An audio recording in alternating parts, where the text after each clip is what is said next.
Bom dia para todos. Já estamos no último domingo, né, de janeiro de 2021. Isso vai nos surpreendendo, essa celeridade, não é do tempo, mas na nossa percepção de tempo, né? Estamos todos aqui. Vamos fazer na nossa oração de amanhã de hoje, antes de iniciar a nossa aula, nós vamos dedicar essa oração ao nosso companheiro Ronaldo da Silva Gonçalves, que desde a década de 70 ele ingressou na Escola de Jesus Cristo e passou a trabalhar sempre em todos os serviços, mesmo durante o tempo em que ele foi da diretoria, que foi quase o tempo inteiro, inclusive no cargo de presidente da Escola de Jesus Cristo. Mesmo durante esse tempo, ele estava nos sábados trabalhando nos serviços de limpeza, trabalhando na assessoria do portão, cuidando da orientação das pessoas que chegavam. Então, um companheiro de todos os trabalhos. E nós queremos dedicar a nossa oração da manhã de hoje a esse querido amigo, pedindo aos nossos mentores espirituais que o recebam na pátria espiritual, na Escola de Jesus Cristo, sediada em nosso lar, que os seus amigos com quem ele conviveu, a quem ele prestou o seu concurso de companheiro dedicado e dileto, possam ciceroneá-lo nas novas aventuras espirituais que estão destinadas a ele. Então vamos parar os nossos pensamentos lendo a petição de servo de Destouches. Senhor, em verdade não posso ser a lâmpada que clareia o caminho, mas se me amparas, consigo ser.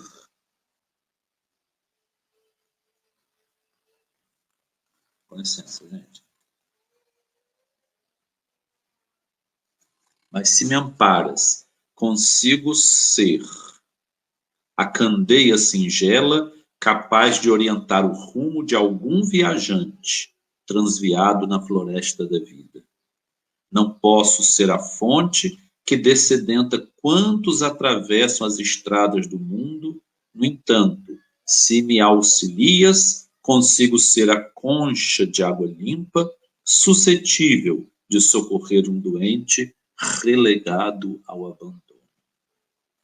Não posso ser a árvore benfeitora que se entrega ao faminto em plenitude de bondade. Entretanto, se me ajudas, posso ser a migalha de amor que suprima a penúria de um companheiro desfalecente de angústia. Não posso ser a casa acolhedora que albergue todos os deserdados da terra, entregues às surpresas amargas da noite. Mas se me apoias, consigo ser a mão que se estende ao amigo menos feliz para doar-lhe o calor de tua bênção e dizer-lhe ao coração abatido: Deus te abençoe. Senhor, reconheço-me pequenino, servo de tua causa. No entanto, contigo a esperança brilhará em minha alma e com semelhante amparo seguirei à frente, trabalhando e servindo no bendito anonimato de minha pequenez, a fim de louvar-te sempre e esperar, agindo e abençoando a construção da terra mais feliz. Destouches. Destouches foi um padre católico que veio para o Brasil nos anos 20. Ele nasceu na França e a sua família era família nobre, dona de muitas propriedades na França, E ele trabalhou como padre em várias cidades e distritos, né, de algumas cidades, distritos de interior de algumas cidades no estado do Rio de Janeiro.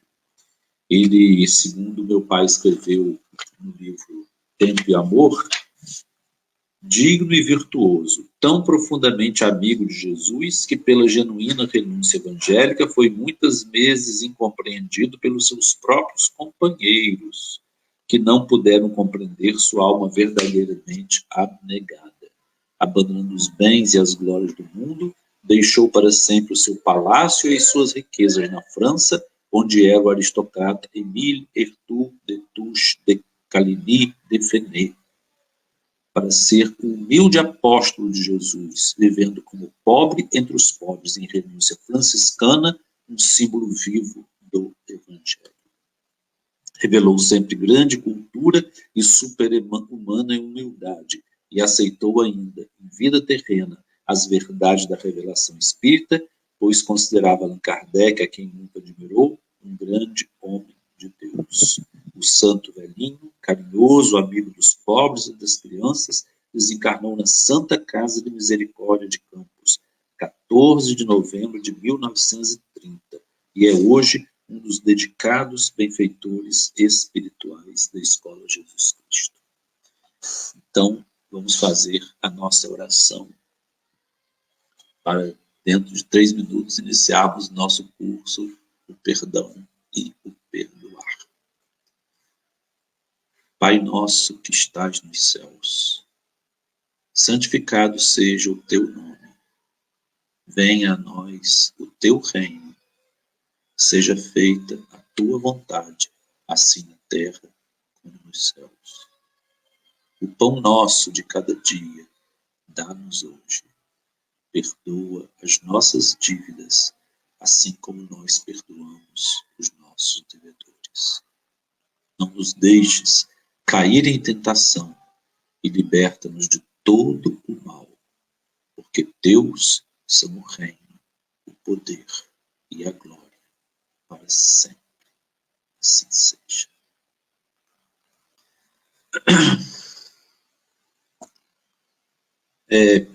Com muita alegria, né, que nós, dentro de instantes, eu vou esperar o relógio dar 8h30 para nós começarmos. Porque tem que respeitar a hora, né? Faltam 2 minutos.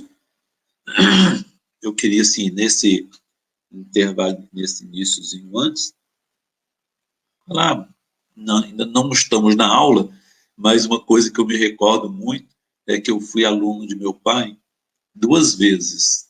Assim, além da Escola de Jesus Cristo, de quem eu fui aluno também, eu fui aluno dele 2 vezes no liceu. Uma no terceiro ginasial e outra no primeiro científico. E ele sempre, antes de iniciar a aula, ele sentava e falava assim, uns 5 minutos, de temas da atualidade, e isso atraía a turma, e assim, então agora vamos começar a aula. Aí fazia a chamada, nome por nome, não chamava por nome, inclusive com sobrenome, o último sobrenome, não falava com o sobrenome do meio, falava com o último. Ele respeitava todas as que ele considerava dentro da norma, né? Deixa eu só responder a enfermeira assim.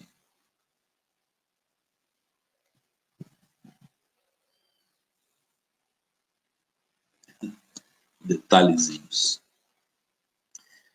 Então, já deu às 8h30. Vamos iniciar o curso o perdão e o perdoar.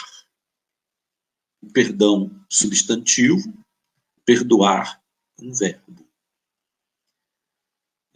Quando nós falamos o perdão, nós estamos falando a categoria filosófica a que pertence grandeza espiritual que se chama perdão.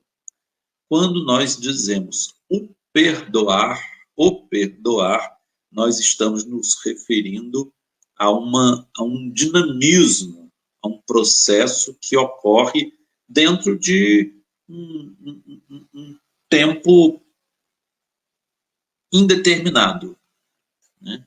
Esse tempo ele é personalizado. Mas vamos então iniciar compartilhando o nosso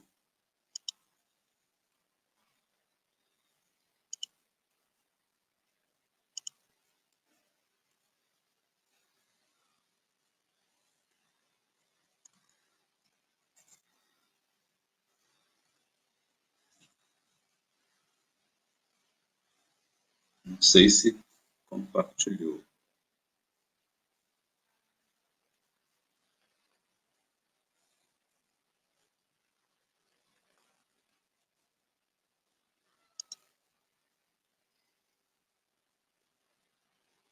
Acho que está indo direitinho. Eu estou monitorando pelo, pelo celular.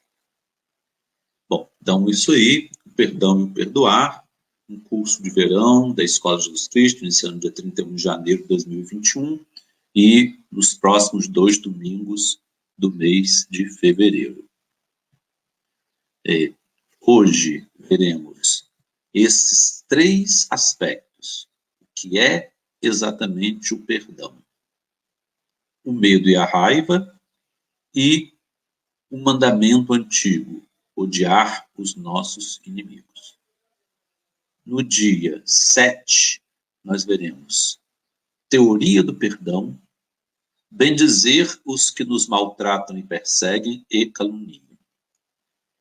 E no dia 14, o perdão na prática, como perdoar. Eu sou o Flávio, estou aqui com essa temática, eu sou muito necessitado. Aqui são as três aulas e os textos, né? Mateus 5, né? Mateus 18, 28, e o livro de Jesus para os que sofrem, capítulo 18. Então vamos ver o que é exatamente o perdão. Um conceito muito utilizado pela ciência psicológica, e nós vamos tentar colocar de uma forma assim, bem objetiva. Para ver o perdão, nós estamos falando do substantivo. Perdão como categoria filosófica, psicológica. Ele é uma decisão consciente e voluntária. Consciente porque a pessoa não pode tomar essa decisão sonolenta, sob efeito de substâncias, né? Ela é voluntária e ela é uma decisão, é uma deliberação do indivíduo despojar-se, né? Tirar, né, dele sentimentos de ressentimento, mágoa ou vingança, dirigido à pessoa ou grupo que tenha ofendido ou causado prejuízo a si ou aos seus. E dizem que aos seus é mais difícil. Sem cogitar se eles realmente merecem o perdão. Então, isso aí é um conceito que nós consideramos assim fundamental para o nosso entendimento, né? A questão volitiva, né, o exercício da vontade. Nós temos que dizer que todo ser humano ele tem esse atributo da vontade. Ela é uma característica das partes assim mais novas do nosso cérebro. Quando nós vemos assim, na escala animal, o cérebro ele é igual ao nosso cérebro na parte posterior, na parte aqui do cerebelo, do córtex aqui parietal. E com o passar do tempo, a evolução das espécies, ele vai se frontalizando, ele vai se desenvolvendo assim, até chegar a essa parte aqui, que é chamada córtex pré-frontal. Aqui é onde está localizado a nossa razão crítica, a nossa percepção, digamos, consciente das coisas e o nosso poder de decisão, tomada de decisão. E essa tomada de decisão, de despojar-se de sentimentos, é uma coisa muito séria, porque a razão é uma coisa, a emoção é outra. E nós vamos ver exatamente como que isso aí, como que o perdão, ele está dimensionado em todos esses aspectos da emoção e da razão. Mas o comando aqui, pela definição, o comando deve ser da razão. O sentimento de mágoa, o ressentimento, ele é independente da vontade. Ele vem porque quando o indivíduo é ferido, ofendido, ou os seus a quem ele ama e protege são feridos, ofendidos, aquilo o magoa profundamente. Né? As mães, os pais, os avós, eles são profundamente feridos quando alguém seu é ferido. E isso pode dar origem a um sentimento que se renova, por isso o nome ressentimento. É um sentimento doído que ele se autoalimenta. A mágoa, né, que é um ressentimento mais digamos, organizado, né? Ou até a vingança, que aí já não é mais um sentimento, já é uma atitude. Né? Aí já entrou em outra dimensão. Isso pode ser dirigido a uma pessoa ou pode ser dirigido a grupos. Hoje nós estamos vivendo que as pessoas estão tendo ódio de grupos, ódios grupais, uns com ódio dos outros. Por essas circunstâncias aí de ter causado prejuízo. O Dr. Fred Luskin, um psicólogo da Universidade de Los Angeles, ele tem um livro sobre o perdão. Na verdade, é um livro de experiências que ele faz, experiências com pessoas que ficam acolhidas na universidade, na área de psicologia experimental, e ele faz essas pessoas são avaliadas clinicamente com doenças clínicas e durante o processo do tratamento de perdão, ele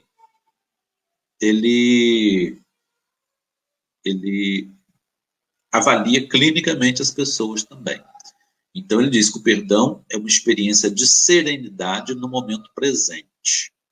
Ela não muda o passado, mas transforma o presente e o futuro. Deu um errinho ali no transforma, ficou transforma. Mas isso aí nós vamos ver lá, porque isso aí já é a experiência do perdoar. Né? Bom, isso aí, quem tem mais de 60 anos, há de se recordar de um filme que ano passado, no ano 2020, ele completou 50 anos. O filme Love Story, uma história de amor, vivido pela artista Ellie McGraw e Ryan O'Neal, e uma trilha sonora inesquecível de Francis Lai. Where do I begin? Aqui são os artistas, Ellie McGraw e Ryan O'Neal, uma espetacular performance que fez com que muitos de nós ficássemos perto de 2 horas na fila. Aqui em Campos, nós ficamos perto de 2 horas, porque nós chegamos 2 horas antes para entrar na fila de comprar o ingresso. E estava numa sessão anterior, o cinema completamente lotado. O cinema Goytacara é grande. E nós ficamos mais de 2 horas, perto de 2 horas no cinema, eu, Margarida e outros jovens da mocidade, para assistir o filme lançado aqui no cinema Goytacara. Ele é a história de um jovem estudante de direito, que é o Oliver, e a Jennifer, que era uma moça que estudava música. E ele se apaixona por ela, né? Uma pessoa que, além de bonita, tinha as características de uma alma superior. E ele, um jovem idealista, né? Não era preso às convenções sociais, se apaixona pela Jennifer. Em determinado momento que ele a magoa, ele diz, perdão, sorry. E aí ela responde uma frase antológica, que depois passou a ser divulgada em vários meios. Quantos de nós, né? Existiam camisas com isso aí, existia um livrinho, a Maré, né? De desenhozinhos, tudo baseado nessa inicial resposta. Não, ela fez assim, não peça perdão. Amar é jamais ter que pedir perdão. Então, isso aí não significa que quem pede perdão não ama. Não é isso. Pelo contrário, quem ama, quem pede perdão, está pedindo perdão porque está amando.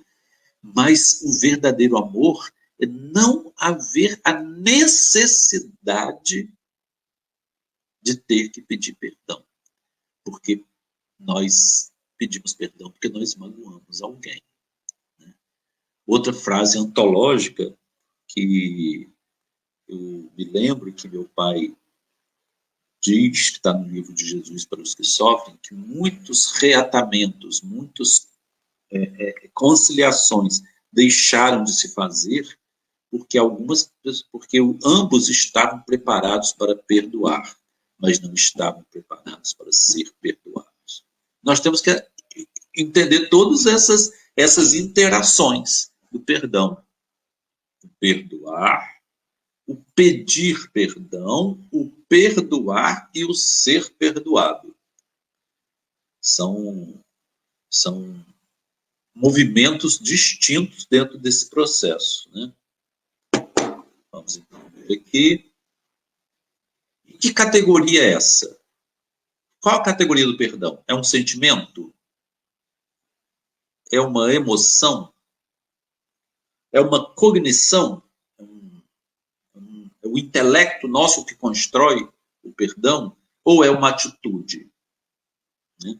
Para isso, nós temos que saber o que é sentir, o que é a emoção, o que é o pensar, o que é o agir. O sábio francês, Blaise Pascal, também tem uma frase antológica. que é muito dito sem nós referenciarmos o crédito, né, a Pascal, que foi um sábio, um filósofo inigualável, uma pessoa de puros sentimentos. Então, ele diz que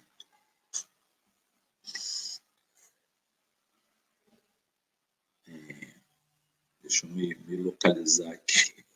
Às vezes, quando a gente tem a gente vai iniciando essa fase dos 60, dá esses cortes, mas isso não é doença, não. Isso aí é a arrumação do cérebro que produz essas falhas cognitivas pequenas, né? Mas depois eu falo a frase de Pascal. Bom, essa penso logo existo é de René Descartes, né? Mas a gente poderia, sim, quem somos nós? O penso logo existo, o sinto logo existo, o ajo logo existo, ou o emociono-me logo existo. Né? São 4 padrões diferentes de identidade. Muitas pessoas se consideram quem é você? Eu sou o que eu penso. Quem é você? Eu sou o que eu sinto. Quem é você? Eu sou o que eu faço. Né? E quem é você? Eu sou aquilo que me emociona, que me torna triste, que me torna com raiva. Que a raiva é uma emoção também. Essa imagem, eu queria, depois, eu vou ver aqui nos comentários, o que as pessoas podem lembrar. Já a frase de Pascal já veio aqui na mente. Ele disse assim: o coração tem razões que a própria razão desconhece. Então, isso aí nós vemos que muitas vezes racionalizar sentimento não funciona. Mas nós temos que, porque o perdão, existe o perdão no nível da emoção, existe o perdão no nível do sentimento, existe o perdão no nível da atitude, e existe o perdão no nível cognitivo. Como diz no início, é uma decisão voluntária, consciente. Então, eu vou depois pedir para todos dizerem que ideia que essa imagem traz. 2 crianças se abraçando. Bom, uma vez feito esse conceito inicial, nós vamos falar sobre um sistema da raiva e do medo. Esse sistema não é um sistema do espírito, é um sistema biológico. Ele está presente em todos os mamíferos.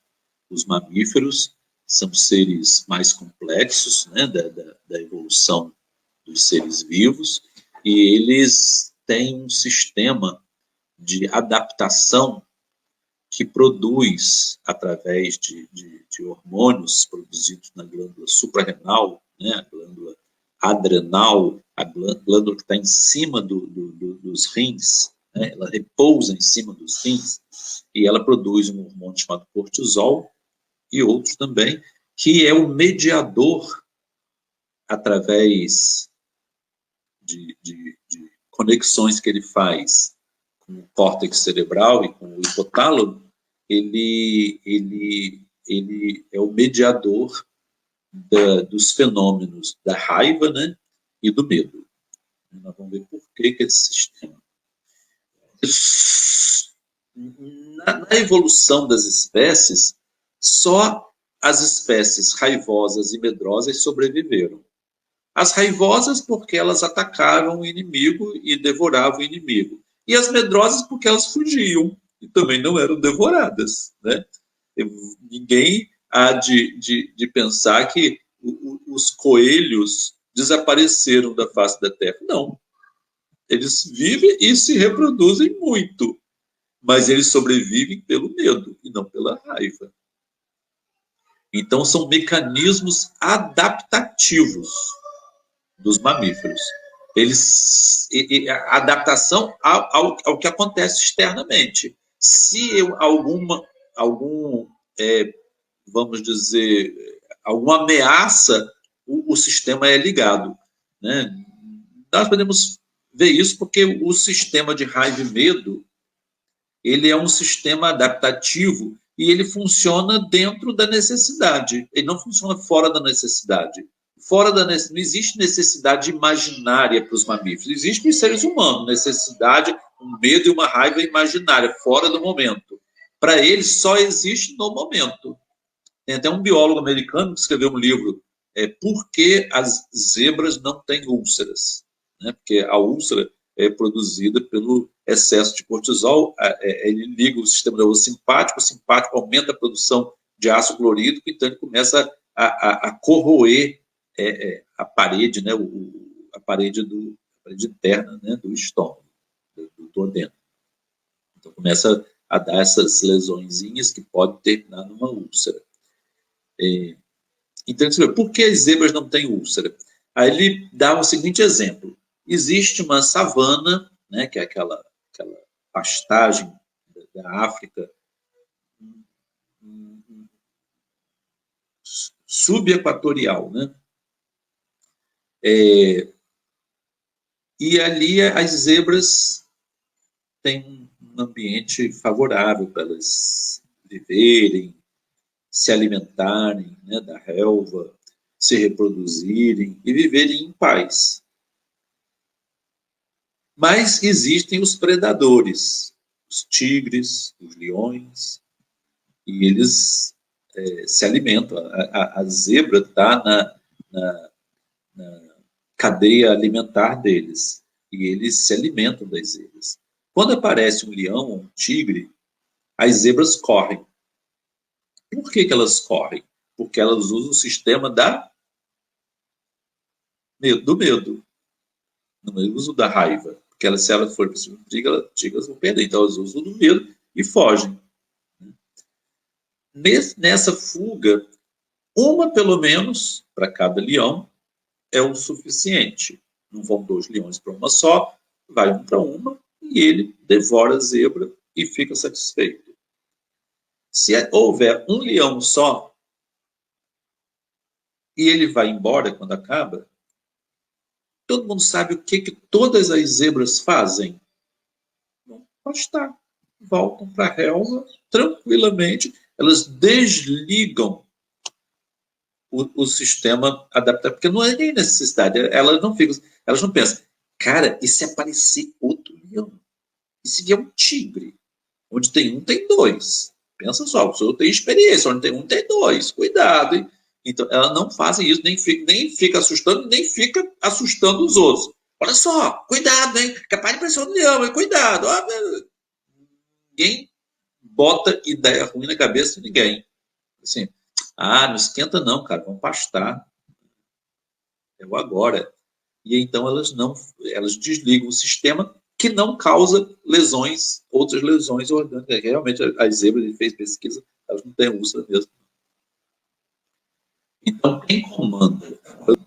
Eu disse em outro grupo que eu gostaria muito de fazer um estudo de anatomia e fisiologia do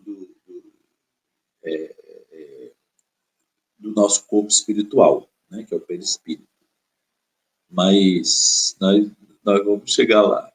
Mas quem comanda o medo e a raiva é a suprarrenal, que no corpo espiritual ela é um centro de força, também chamado pelos hindus de chakra, porque é uma roda, e é o chakra básico, fundamental, que os hindus chamam de Muladhara. Esse Muladhara, ele está na base da coluna e ele se associa à suprarrenal. E ele está ligado à adaptação da nossa vida, para a nossa vida se adaptar, ela precisa ter esse padrão de funcionamento. Aqui tem uma frase que a gente vai tentar juntar as 4 dimensões para nós entendermos como que esse medo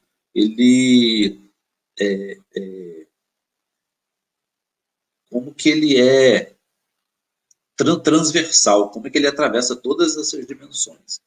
Então, o medo como emoção, ele pode induzir diretamente a uma ação, fugir ou lutar.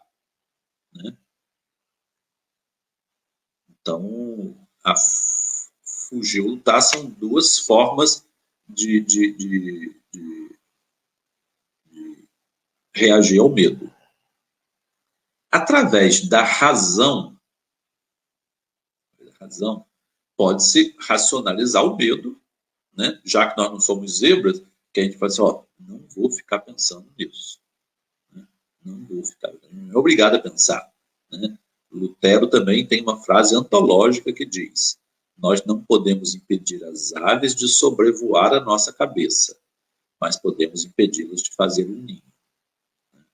Então, os pensamentos são aves que sobrevoam e interferem e até entram intrusamente dentro da nossa mente. Mas se nós alimentarmos esse pensamento, essas aves fazem um ninho da nossa mente. Então, através dessa razão, que pode trabalhar negativamente, né, fechando numa situação de prisão emocional, que alguns psicólogos chamam de coping, e podem também nos, através da razão, controlar a emoção e nós, calma, respira, não vamos deixar isso te descontrolar, não. Então já é um segundo estágio. Numa terceira etapa, com o sentimento do ser humano, nós podemos modular a razão. Porque pela razão, nós podemos odiar também. Nem toda razão vai ser para produzir o sentimento de perdão. Muitas vezes a razão, ela modula aquela emoção, aquela raiva bruta, para uma raiva sofisticada, que aí vira o ódio. Ninguém é culpado por sentir raiva. Ninguém é culpado quando dá a topada de gritar.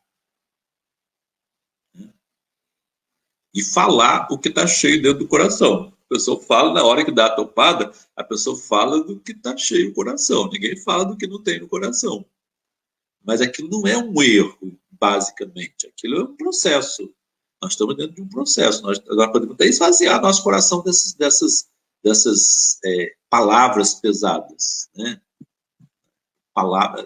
Nós falamos a palavra que está dentro da nossa emoção, do nosso sentimento. Mas se nós esvaziarmos tirarmos ela do nosso arquivo mental, é claro que nessa hora nós vamos verbalizar outro tipo de palavras. Mas através do sentimento, da evolução espiritual, nós vamos moldar a razão. Né? E nós podemos, então, propor uma estratégia de comportamento mais superior. Né? Então, nós migramos. Eu acho que não ficou bom, não. Nós migramos na nossa evolução de pessoas que são comandadas por emoções básicas, daquela da suprarrenal, e que pode levar à atitude bruta, ou sempre viver fugindo, ou sempre viver de uma forma hostil ao meio, como ali foi dito no início, não são só pessoas, é para grupos também. Então, a pessoa ela fica hostil ao meio por ter sido ferida, é a fera ferida. Isso é muito bem expresso por Augusto dos Anjos no poema que ele escreveu no Eu. Vês, ninguém compareceu ao enterro de tua última quimera. Somente a ingratidão, esta pantera foi teu companheiro separado. Acostuma-te à lama que te espera. O homem que vive entre feras sente a inevitável necessidade de também ser.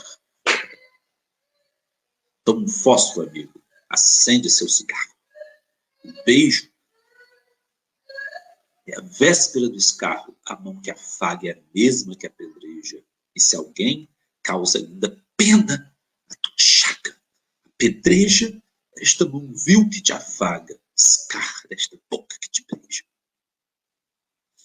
Então ele expressou toda a ira coagulada que estava dentro dele. Ele se tornou uma pessoa hostil ao meio. Todos. Ele passou a ser, ele ao fim da vida, ele não acreditava mais em ninguém, não acreditava na bondade, não acreditava no amor, não acreditava no bom sentimento. Isso acontece com as feras feridas, né? Elas são ressabiadas. Uma vez apareceu um camarada aqui na nossa casa e, por envolvimento, ele acabou deixando aqui um cãozinho dele, uma cadelinha. Muito boazinha, mas ela é ressabiada, né? Ela é apavorada. E ela até hoje, ela é muito medrosa. Então, esse medo, ela faz assim quando a gente chega. No início, ela rosnava, agora já não rosna mais, mas ela fica assim apavorada, né? Chega.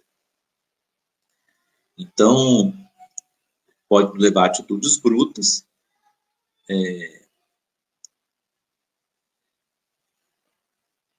E depois disso, nós migramos para pessoas dotadas de bom senso, que são capazes de controlar o medo e a raiva, domesticando as emoções, e através... ficou muito ruim aqui. Deixa eu ver se eu...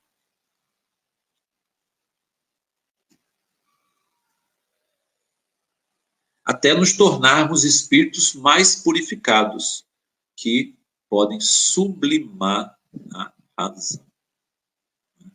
A sublimação é um processo assim muito mais sofisticado, né? É muito interessante a gente ver esse conceito na física, que na física a sublimação acontece quando, por exemplo, pula um estágio, há um salto de um estágio físico para o outro muito posterior, como, por exemplo, colocar pressão e calor no gelo e ele fazer vapor, sem passar pela fase líquida. Então, isso é um processo de sublimação. Então, nós sublimamos quando nós pulamos etapas. Então, aqui, quando se passa a interagir com a razão através do sentimento, nossa, isso é uma sublimação. É por isso que os espíritas, que são muito motivados a usar a expressão fé raciocinada, né? A razão, nós somos seres racionais, né? Temos que fé raciocinada é aquela que enfrenta a razão em todas as épocas da humanidade. Então, assim, nós temos esse padrão de pensamento. O nome desse padrão de pensamento chama episteme. Nós somos movidos por essa episteme, esse modo de pensar. Então, todo mundo que é racional, ele acredita que pode controlar emoções profundas. Mas não pode. Então, ele precisa sublimar. Sublimar é um processo muito, muito delicado. Vou voltar aqui no outro aqui de novo. Porque o ódio é a raiva que coagulou e contaminou o sentimento. Então, uma pessoa com ódio, não com raiva, toda raiva passa, o ódio não passa. Nenhuma raiva se autossustenta. O que se sustenta é o ódio, porque ele se coagula, ele tem uma autoproteção. A raiva não tem autoproteção. Tanto que essa situação da raiva é muito interessante, que quando alguém está com raiva de outro, ele fica querendo encontrar a pessoa rápido para poder despejar a sua raiva. Porque ele tem medo do tempo passar e a raiva acabar. E acaba. A raiva acaba. Se cada um de nós, antes de escrever uma mensagem no celular, antes de telefonar para a pessoa, antes de ir para onde a pessoa está, os dois discutiram dentro de um mesmo ambiente, cada um foi para um lado. E o que está com mais raiva fica querendo voltar para poder falar. Se cada um deixar passar o tempo, pelo menos de 1 hora, já é suficiente para diminuir a suprarrenal. Não vai dar conta de produzir cortisol mais, porque esgota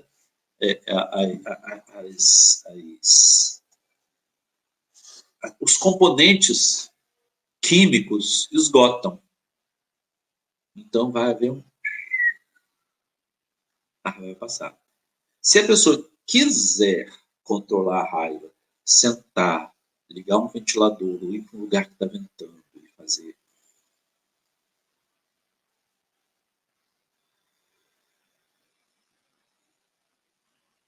lentamente uma meditação dirigida, com respiração, aquilo ali não tem raiva que se sustente. Mas se essa raiva internalizou, endureceu, então ela virou uma gosma e está presa. Então, às vezes, para tirar essa lama, esse lodo, às vezes precisa tempo para aquilo ali ir saindo. Não é muito simples. Né? É um processo que vai demandar um tempo. Né?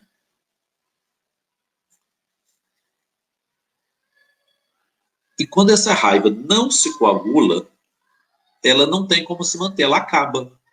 A sua cristalização ocorre pela racionalização perversa. Então, assim, a razão, ela está na origem do bom sentimento, da boa ação e da má ação. Né? Nós só agimos pela razão. Né? Existem pessoas que agem por impulso. Eu não estou me colocando as pessoas que agem por impulso, porque aquilo é a raiva momentânea e a pessoa agiu e depois se arrepende. Então, eu não vou falar dessa, porque essa vai precisar de um trabalho muito longo de nós tirarmos de nós nossa ira e trabalhar nossa ira. Existe um livro muito interessante que trata da ira. Eu até já usei uma vez numa pregação na escola, que o autor identifica 52 tipos de ira. 52 tipos. E nós podemos, assim, entender como que isso funciona, como que o poder desse chakra, por que esse chakra roda muito na gente e liga super? É o chakra que liga a suprarrenal, não é a suprarrenal que liga o chakra. É a característica da personalidade, do caráter espiritual que envia as cargas magnéticas que fazem com que a suprarrenal funcione e ela não pare de funcionar até o esgotamento. Né? Mas se nós trazemos nossa carga, digamos, das vidas sucessivas, né? Se nós trazemos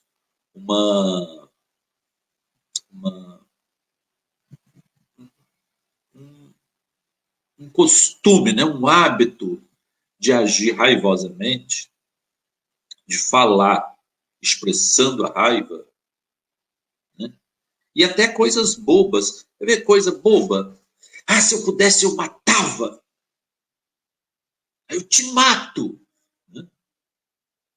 Expressar, verbalizar, mesmo que seja em tom figurativo, mesmo que seja assim, a verbalização não é bacana. Não é bacana porque ela, a gravação que acontece no perispírito, ela pode ser uma gravação burra. Né?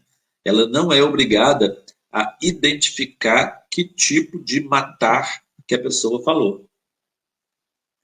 Mas o que gravou foi matar. Tinha uma vez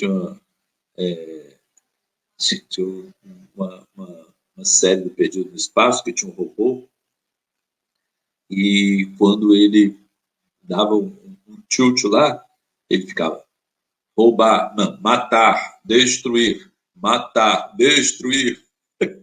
Aí, até o Dr. Smith, que era o engenheiro que projetava ele, até ele conseguir desprogramar esse matar, destruir, ele causava muito problema, dava muito trabalho para a família que estava viajando no espaço, né? A família Robinson. A família Robinson é do navio, né? Esse é do espaço. Mas é uma família Robinson que estava no espaço junto com esse Dr. Smith e o robô. Então, muitas vezes, essa carga que fica presa no perispírito, ela não ela não tem inteligência. O corpo espiritual, ele é um corpo, ele não é o espírito. Então, esse corpo, ele tem um padrão de funcionamento. Ele não tem inteligência nele. A inteligência, o eu, é o espírito. Né? O eu inteligente é o espírito. Quem ama, quem sente, quem raciocina é o espírito.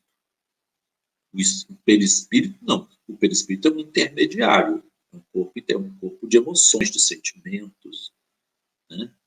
Ele é um padrão, digamos, formatado para aquilo. Então, se nós gravamos muitas expressões grosseiras através das nossas verbalizações, aquilo pode um dia vir à tona. Isso é muito interessante porque é muito comum nós expressarmos o conceito de karma como ação e reação. Não está errado, está incompleto. Porque nós estamos só no padrão, digamos, primário que funciona. Mas nem tudo acontece no padrão primário. Nós estamos em 3 mundos. No mundo material, no mundo mental e no mundo espiritual. No mundo mental acontece no perispírito. Então, quando nós expressamos emoções, guardamos emoções, cristalizamos, né? Assim, eu tinha muita vontade de matar a pessoa. Tinha muita vontade. Quantas vezes eu já escutei isso? Quantas vezes na minha vida profissional eu já escutei? Uma vez, uma pessoa espírita, palestrante espírita, ela disse para mim assim: Flávio, eu odeio minha sogra. Eu odeio. Eu cheguei a essa conclusão. Ela tinha feito um curso lá, um tratamento psicanalítico, que era um curso caro dessa, e a conclusão que ela chegou era que ela odiava a sogra. Engraçado, né? Pagar milhares de reais para descobrir isso. A descoberta não é errada, não. Ela descobriu sim que ela odeia.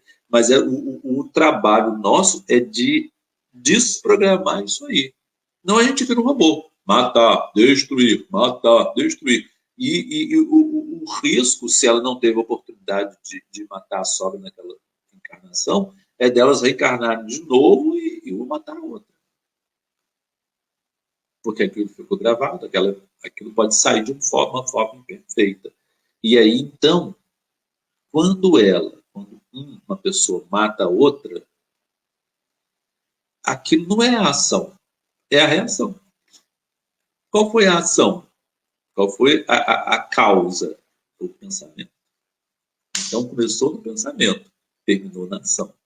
Quando começa no pensamento, aquele pensamento cozinhado, que foi cozinhado, foi curtido, igual um couro, foi curtido anos ou reencarnações de curtição da raiva. E quando ela explode, quando ela vem à tona e transborda, a ação virou o efeito. E o pensamento curtido virou a causa. Então, é mais completo nós falamos causa e efeito. Né? Uma lei de causa e efeito. Lei de ação-reação é uma lei da física. Né? Dá um soco na parede, a parede dá um soco na sua mão. Aí fica assim, ó, esse dedo aqui não fecha. Ó. Ele só fecha seu. Mas em repouso ele é assim. Que ele quebrou aqui, que a parede deu um soco nessa minha mão. Eu estava quieto, assim, a parede veio, pá! Deu um soco nele e ficou assim. Isso é lei de ação e reação. É uma coisa muito nesse plano físico. Quando vai se sofisticando, ela vira causa e efeito. E muitas vezes a causa está aqui. Ou pode estar no corpo mental também, que é o corpo espiritual. A pessoa que guarda muita coisa, aquilo vira uma memória. A pessoa fala muito, expressa muito, verbaliza muito coisas negativas. Deixa eu só fazer mais um comentário, porque essa coisa de verbalizar coisas negativas, nós temos que educar os cuidadores, pais, professores, babá, todas as pessoas que cuidam, cuidador de idosos, tudo, para não expressar uma mentalização do perigo. Assim, cuidado que você vai cair. Você vai se queimar. Você vai se dar mal. Você vai se arrepender. Expressões pesadas. E elas emitem um padrão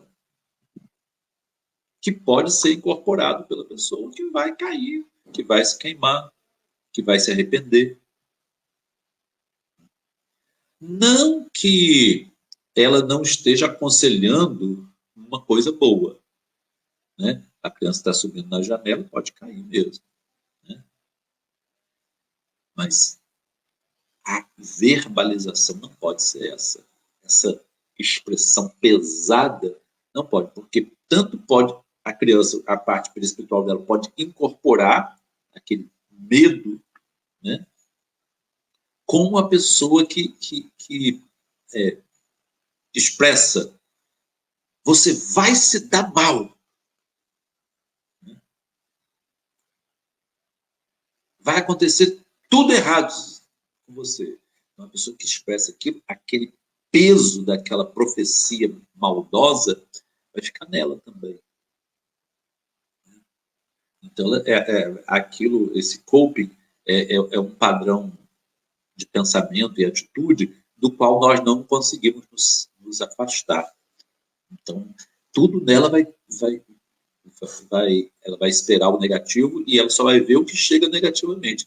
Uma pessoa que é muito, muito mal-humorada e mal resolvida e que tem raiva de tudo e que reclama de tudo, laburienta, a vida dela não está necessariamente ruim, não. Pode ter muita coisa boa, mas ela só vê as ruins. Ela se prendeu, ela ficou presa. Tanto falar, aquilo ali travou a capacidade dela. Então, muitas vezes não é. Eu coloquei a racionalização perversa, né? Quando a raiva coagula. Mas tem outras coisas que coagulam. O medo coagula também.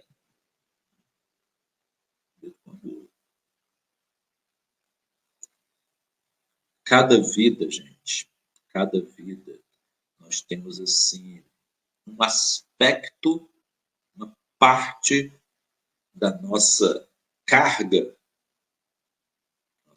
pesada que nós temos, né? Que a gente chama de karma, que vai ser dissolvida. Cada vida é uma carga que vai ser dissolvida. E aí a gente pode vir assim, com muito medo, muita timidez. A timidez está ligada ao medo, né? A timidez está ligada ao medo e à raiva. Só para fazer um paralelozinho. O que a pessoa, como que fica o rosto de uma pessoa com raiva? Que cor que fica? Vermelho. E do tímido, a pessoa que está com muita vergonha, vermelho também. Então, foi todo o mesmo processo. Só mudou a reação. Porque está com raiva vai para cima e agride. E o tímido se auto-agride. Então, os dois estão dentro do mesmo padrão dessa interiorização. Então, nós estamos em etapas diferentes da nossa evolução espiritual. Nos estágios infantis, a raiva e o medo leva a atitudes. Então, a pessoa ou parte para cima ou vive fugindo, né? Existe uma condição patológica chamada fobia social, que é uma ansiedade diante de toda situação que a pessoa está em evidência. Então, a pessoa assim, vive com muita ansiedade, aquilo, a pessoa... Eu vou lembrar do nosso amigo Ronaldo, falar uma coisa muito positiva dele, que foi uma coisa que ele viveu. E ele, quando entrou para a escola, entrou já casado com a Arlete, e ele tinha um amigo com quem ele conversava muito, andava muito, que era o Everaldo. E os dois, eles eram amigos também de Murilo Costa, médico homeopata. E Murilo passou para eles que um exercício muito bom para nos modular, né, nossa raiva, nossa impulsividade, nossa agressividade, era yoga. Então, eles, na época, não tinha livro, não tinha internet, tinha nada, como não tinha. E Murilo conhecia algumas, Murilo ensinou algumas coisas para eles. E papai, como sempre foi um intelectual, ele conhecia todos os assuntos, ele conhecia todos os assuntos, e tinha livro de todos os assuntos. Então, eles cantaram assim, seu Clóvis, nós estamos com vontade de fazer yoga. Ronaldo tinha muita autocrítica, né? Eu sou muito raivoso, eu sou muito impulsivo, eu falo com muita grosseria, eu quero educar isso. Então, vai dizer assim, comprou o livro Autoperfeição com Hatha Yoga, de Hermógenes. Aí os dois compraram. Joêmio até às vezes tinha na livraria esse livro, Autoperfeição com Hatha Yoga, de Hermógenes. Hermógenes foi um sábio, né, brasileiro que já desencarnou, mas acho que desencarnou, né, pelo tempo. Não tenho certeza, mas acho que já desencarnou. Mas era uma pessoa assim, notável, sabedoria notável. E eles compraram, leram e começaram a fazer os exercícios, né, os pensamentos, tudo. E ele mesmo, Ronaldo, disse que ele mudou completamente com esse livro. Mas ele tinha uma coisa que ele não conseguia resolver, que era a timidez. Então, ele dizia assim, que na hora da sala Clóvis Tavares, quando chegava a hora da prece, ele ficava tremendo, com medo de papai falar, Ronaldo, faz a oração. Que ele não conseguia. Então, uma vez ele falou assim, seu Clóvis, não me chama para a oração, que eu fico nervoso, eu não consigo falar. Ele não falava em público. Ronaldo não falava nada em público. E aí, ele o papai descobriu para ele um endereço, uma caixa postal de Hermógenes. Naquela época, o e-mail era caixa postal. Então, Ronaldo escreveu para Hermógenes. Professor, eu sou assim, eu li o livro Autoperfeição com Hatha Yoga, e eu tenho muita timidez, não consigo nem fazer uma oração em público. Por que isso, professor?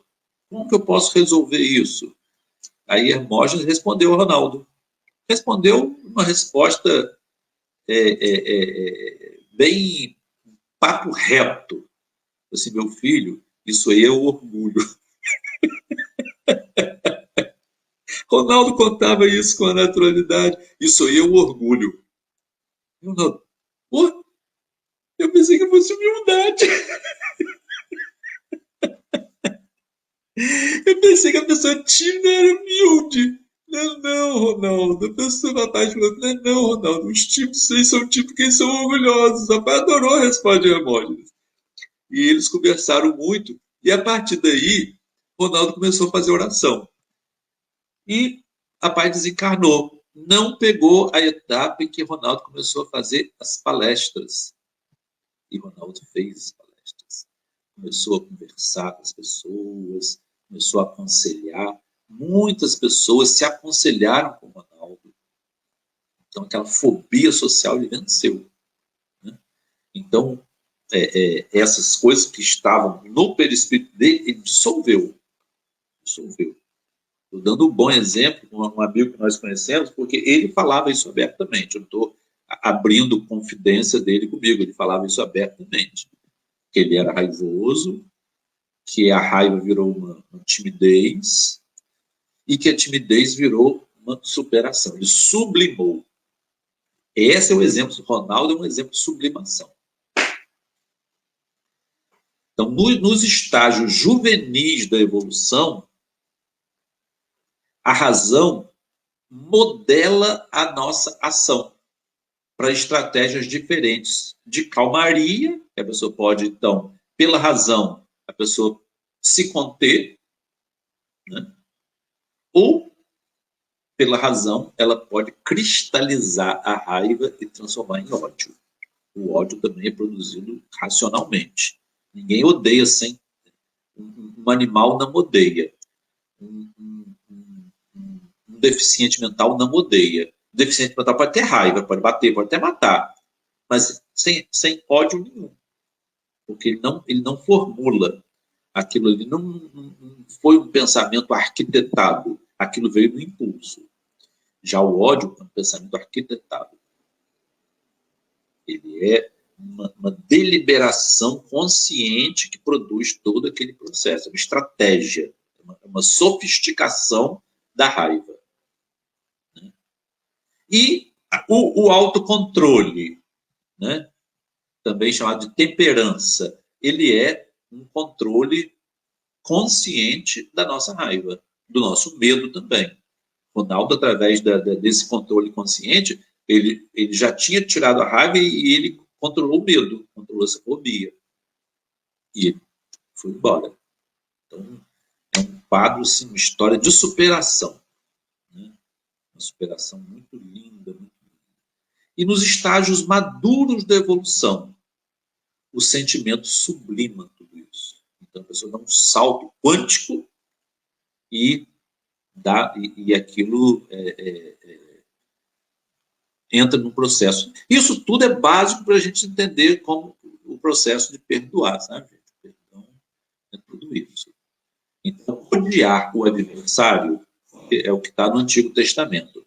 Amarás o teu amigo e odiarás o vosso inimigo. Tá assim. Então, odiar o adversário não é uma coisa errada a priori. Quer dizer, num primeiro momento, é apenas um estado de infância espiritual. Né? Eu me lembro na nossa infância que a gente brigava com um gato, que ele comia passarinho branquinho.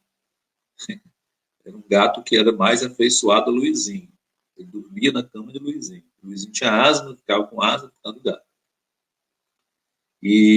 Mas ele, branquinho, pegava os pardaizinhos. Nosso quintal tinha mangueira, tinha bananeira, né?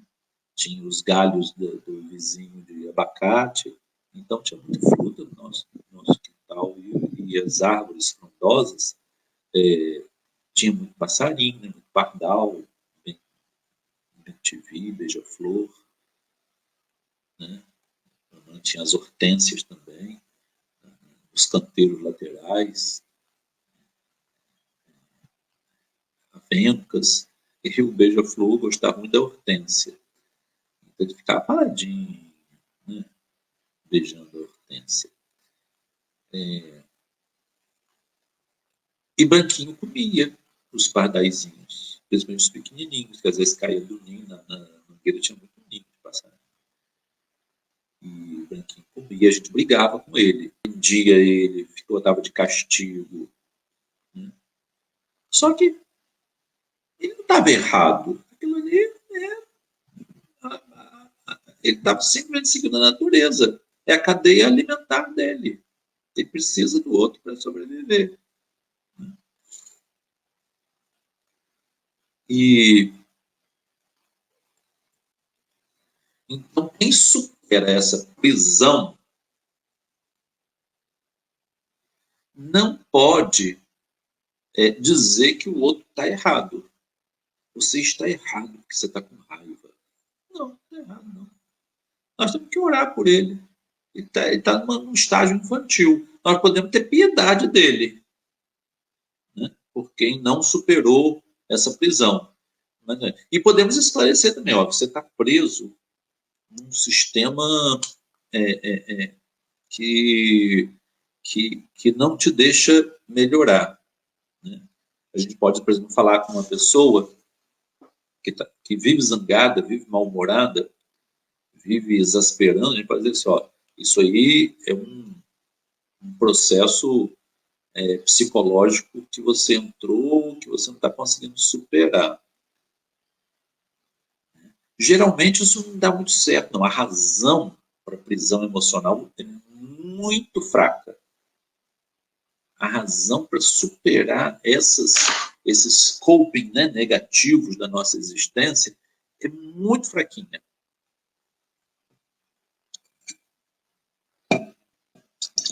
Existem tratamentos psicológicos que ajudam. Né?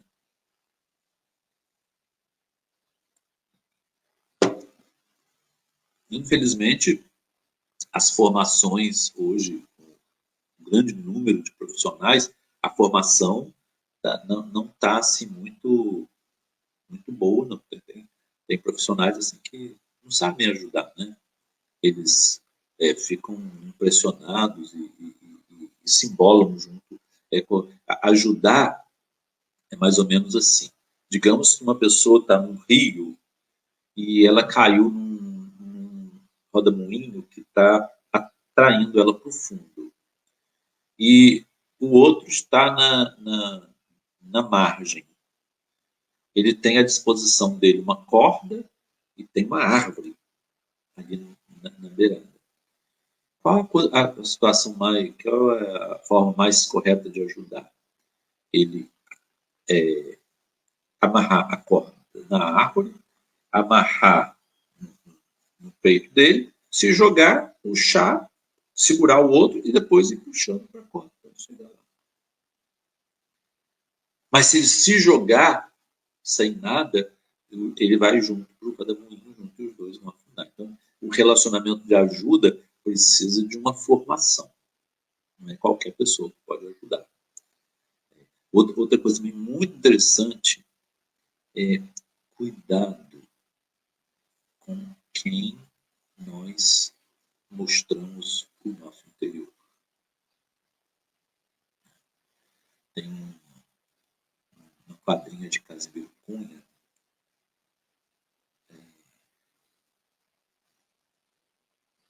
diz assim: as pessoas sem Jesus nunca mostres perdendo a calma nem o fundo de teu bolso, nem o fundo de tua alma. Então, a gente não sabe, a pessoa não tem Jesus, a pessoa não tem assim um padrão de pensamento bom. Então, não podemos expor nem quanto a gente tem no bolso e nem quem nós somos por dentro. Temos que nos poupar. Eu vejo isso na sala de espera do meu consultório, as pessoas contando sua vida para todo mundo. Meu Deus do céu. Aí vai contar a vida para uma pessoa que nem conhece. Não é correto. Não. Isso não deve. E aí, esse conceito de da vingança, né? Que está na lei de Talião, que está também no Deuteronômio, é um olho por um olho. Um braço por um braço. A mão por outra mão. Uma orelha por outra orelha. No caso, Pedro, por exemplo, que usou uma espada para cortar a orelha do soldado de Herodes, né? Ele poderia ser condenado a ter a sua orelha cortada também.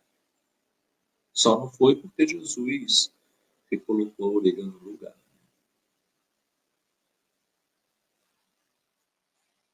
E alguém diz, nossa, que inferioridade. Que inferioridade. Não é, não. Essa lei do Deuteronômio, ela foi uma mensagem do alto. Nossa, como que Deus vai mandar isso? Claro, porque as pessoas não eram um olho por um olho, não. Era um olho pela morte. Era um olho pela morte da família toda do outro. Era um outro pela escravidão da família. Né? Públio Lentulus, ele, quando Lívia foi atingida no supercílio, cortou, né?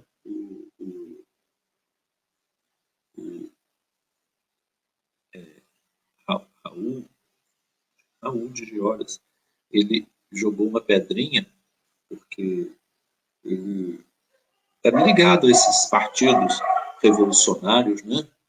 O pai dele também era de Gioras. Então ele estava revoltado com aquele desfile dos romanos entrando em Jerusalém. Aquilo provocava raiva nos judeus patriotas, né? Então ele jogou uma pedra e atingiu o supercílio, né, de Lívia. Né? Descobriram logo quem é e Públio Lentulus impôs uma pena dura para o menino. Foi escravizado, chicoteado, escravizado. E o André foi lá pedir clemência, se ajoelhou diante de Públio Lentulus. O judeu não podia se ajoelhar diante de Deus, só diante de Deus. Mas ele se ajoelhou, né, pelo filho ele fez. E o Públio foi inflexível. Não fez com a minha mulher. Agora, então, essa vingança é muita coisa por um olho. Nem houve a perda do olho. Houve uma lesão nessa parte aqui chamada supercílio, que corta muito. Né? É difícil de cicatrizar quando a pessoa vai com esse cortado muito grande, que tem que fazer a suturinha em cima da pálpebra. É muito difícil. Né? Quase precisa ser um cirurgião plástico para fazer, que é tudo muito delicado.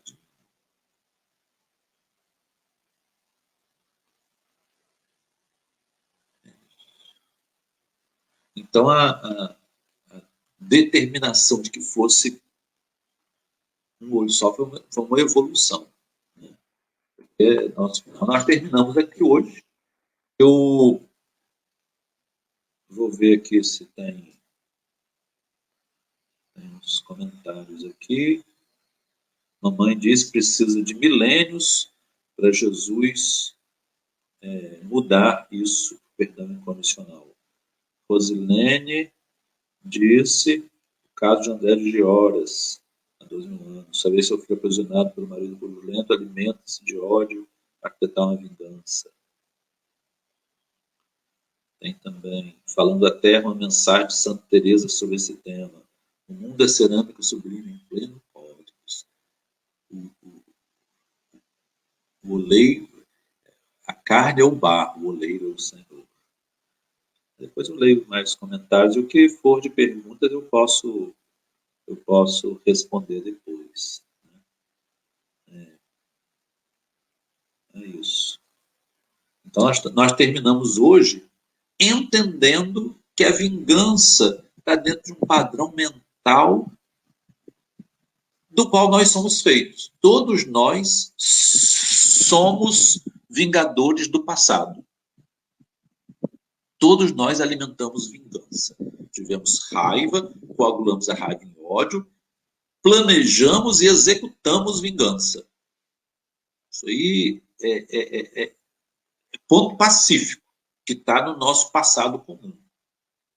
Nosso passado comum. Foi o que Chico falou para o papai, quando ele aconselhou o papai a ler o livro Abadia dos Beneditinos. Flávio, Clóvis, essa história da abadia é o passado comum dos espíritas brasileiros. Quem quiser, leia Abadia dos Beneditinos, do John Wilmot, Conde de Rochester. E essa arquitetura do mal, ela está sendo liberada. Então, o que nós vamos ver depois sobre o perdoar é um processo psicológico, né, que todos nós precisamos, né, nos submeter. Segundo alguns, nós podemos conseguir isso isoladamente. Pietro Baldi aconselha, em princípio de uma nova ética, que tenha psicólogo formado nisso, para trabalhar o processo de perdão. Mas, vamos ver, se no terceiro milênio pleno, né, que nós estamos no terceiro milênio meio coxo ainda, no terceiro milênio pleno, nós vamos ter esses psicólogos que ajudam a gente a entrar no processo de perdão. Tá bom? Eu vou tentar, depois vamos terminar, porque daqui a pouco o Lauren vai fazer a pregação, e aí depois eu tento poder dar algumas respostas aqui, tá bom? Bom dia a todos. E semana que vem a gente faz o segundo tema para a gente estudar sobre o perdão e depois o processo psicológico ou autopsicológico no segundo domingo de fevereiro. Bom dia, gente. Deus abençoe a todos.